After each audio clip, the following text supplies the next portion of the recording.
You see him joining me here in our studio, the leader of the official opposition, Liberal leader Michael Ignatieff. Mr. Ignatieff, nice to see you. So we've watched the day unfold. You had your news conference. Mr. Harper had his. You probably saw a bit of it on TV. What do you think? Are we having an election or not? I think we made a little progress today, Don, and the progress is towards making Parliament work for Canadians. I heard the Prime Minister say, for example, that he's prepared to give us the government's plan on how to deal with the isotopes issue. So that was one of the things that was of concern to me and to Canadians. So we've responded positively there.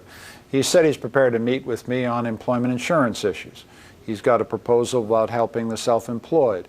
That might go some way to deal with the issue that we've been raising for months, which is how to improve eligibility for employment insurance. I'm willing to meet with him as early as tomorrow to hear what he has to say. We've looked at that proposal. It's complicated and it's pretty expensive, but if he's got some ideas, we put some ideas in, and that would be a way we could move forward. There are still some areas where I think we need to make more progress. I've asked for something very simple on the infrastructure spending. It's simply, I want to know how much money have they spent. He's asking me to vote billions of dollars on Friday without telling me how much he's got out the door and how much he's going to get out the door. Now, I'd like to vote those estimates if I get some honest answers to questions. I haven't talked about ultimata. I haven't talked about conditions. All that stuff is stuff the press has put on it. I ask questions to which I think it's legitimate for us to get answers. And so we got a couple of them today, and I hope to get a few more if I see the Prime Minister. We keep going. We get some progress. But your issue on employment insurance has been a national, temporary, but a national qualifying standard for everyone who gets unemployed. You also want them to get the money 2 weeks faster. But the national standard, and you've had this 360 hours would qualify anyone for employment insurance. You didn't mention the self-employed this morning. You mentioned again the national qualifying period, and he's told you that's a no-go. But look, let's get to the stuff that matters. This is about eligibility.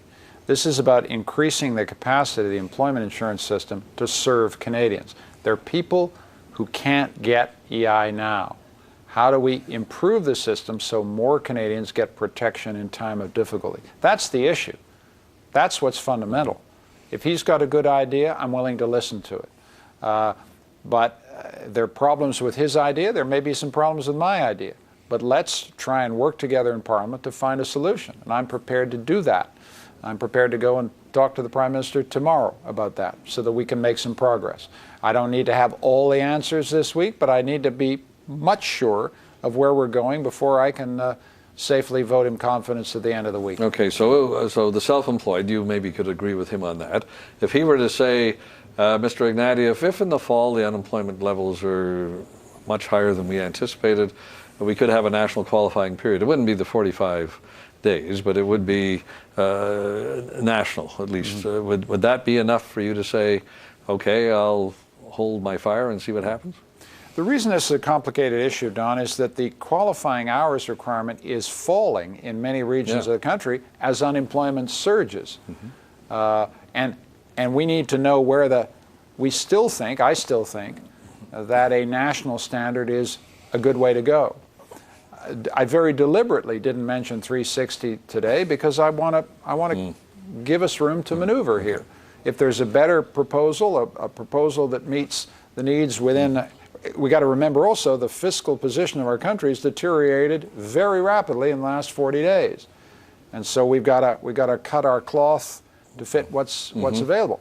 But I'm willing to talk to him about this, and I think we can make progress, but we're still not out of the woods yet. Okay, but on the deficit and the deficit track for getting out of it, Jim Flaherty said on this program last Thursday, and I must admit I was a bit surprised, but he said it since, and the Prime Minister said again today, it's still 2012, 2013, that while the economy has slowed down a lot more than they thought this year, nobody thinks it's going to be that slow and it's still going to catch up, in other words. So he says that is the deficit track. He gave it to you in the budget, and you should still accept it.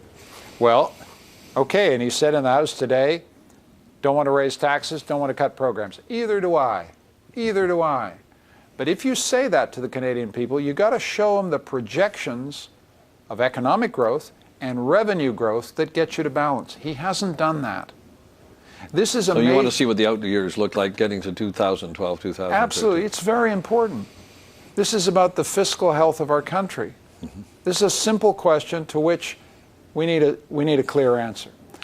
On the isotopes, the health minister said in the House today, arrangements have been made with Australia, and we're going to have more isotopes beginning next week. Does that help meet your requirement on what you need to know about isotopes?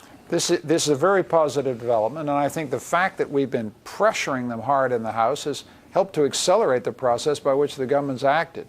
But I've said today that we need a plan. We need to, okay, how many procedures do you need to do in Canada every day in nuclear medicine? How short, what's the shortfall in how many isotopes we got? Where do you get the alternative supply? If we're getting them from Australia, terrific.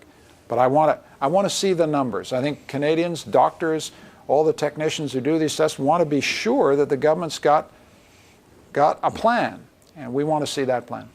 Now, on the spending on infrastructure, the Prime Minister said that $2 billion of the $3 billion you voted in March has been spent. He didn't say it all been spent on infrastructure, mind you. He just said it had been spent. So there's another $1 billion there, we know.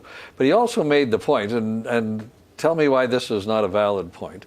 If the government is defeated, the estimates will not be in place, and the spending will not dry up entirely, but it'll pretty well dry up over the summer. Even if, well, whatever party wins the election, Parliament couldn't possibly come back until at least mid-August. So basically there'd be a hold put on a lot of infrastructure spending if there's an election this summer. So wouldn't you be better? I mean, this is his argument. It's better to vote for the estimates, and you're smiling. So what's your answer to that? Look, some of the reason people don't want an election is because it's in the summer. And some of the reason people don't want an election is we're in the middle of a crisis and we want to make sure needed help gets to the country. And that's why I voted this budget in January. My view is that, in fact, it's a technical point, but it's important for your viewers to understand, money can still flow out the door during a writ period during an election. So we're not bringing anything to a halt here. But I'm aware of my responsibilities. I know we're in a crisis. That's why I voted responsibly the end of January, and that weighs on my mind. I want to be a responsible politician here. But we've got to make Parliament work, and it takes two to get this to work. The Prime Minister has made a couple of millimeter steps today, which indicates that he's willing to talk to me and work some important matters of public business out. I need to see some more progress, and I hope we can make it this week. Well, he said he'd be glad to meet with you over the summer, but you want to meet with him this week, I think we need to meet a little sooner. So you have to meet before Friday and the vote on Friday? I think it'd be a good idea. And in terms of, you know, nobody wants an election in a crisis, but there was an election in 1930, there was an election in 1935. Correct. And each time the government was defeated.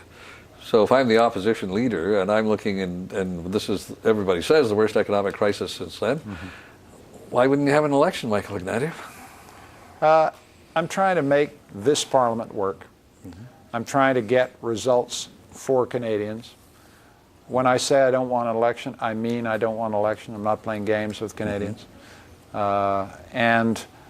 If we can get this Parliament to continue to do work for Canadians, that would be my preferred option. But the problem I've got is whether Stephen Harper understands, has got it in his head, that he hasn't got the votes to carry the confidence of the House. And he has to work and reach out to other parties to get that confidence and hold it. He's lost it once in December. He could lose it again. So he's got to understand that he's got to work with other parties, reach out to other parties.